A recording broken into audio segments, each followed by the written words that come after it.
Shalom Ouvracha mes chers amis, 42e du Homer qui sont les 6 semaines.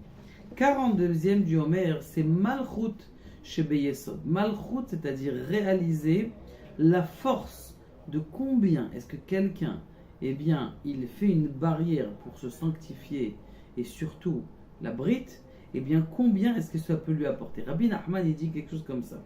Si tu veux savoir quand est-ce que tu deviens riche, c'est simple. Si tu as été attenté par une femme et que tu as dit à cette dame, désolé, je ne prends pas, ou même n'importe quel autre avéra, autre péché qui est en rapport avec ça.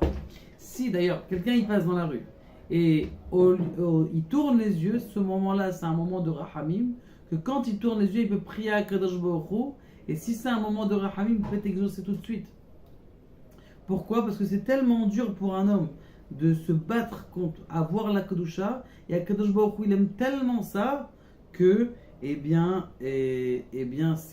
une porte extraordinaire. D'ailleurs, vous savez que Bil'am et Korach, ils ont fait 42 korbanot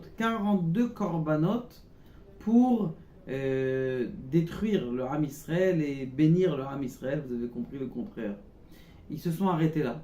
Korach, Bil'am, il est parti voir Korach le 42e jour où on est. Il lui a dit, écoute, regarde, 42e korban, 42e sacrifice. Il lui a dit, écoute, arrête, viens ce que tu vas faire, prends tes filles, envoie-les chez les juifs, fais-les fauter. On va aller plus vite que des malédictions. Donc de là, on voit combien est-ce que Kadosh Baruch Hu, il n'a pas attenté à écouter les malédictions qui ont été faites envers le peuple juif. Mais quand est-ce que justement la peine est arrivée au peuple juif? C'est quand malheureusement il y a eu déjà des fautes qui ont été faites de sainteté. Gardons notre sainteté. Mettons au maximum des barrières, nous et nos enfants, avec amour. Baruch Adonai le'olam amen.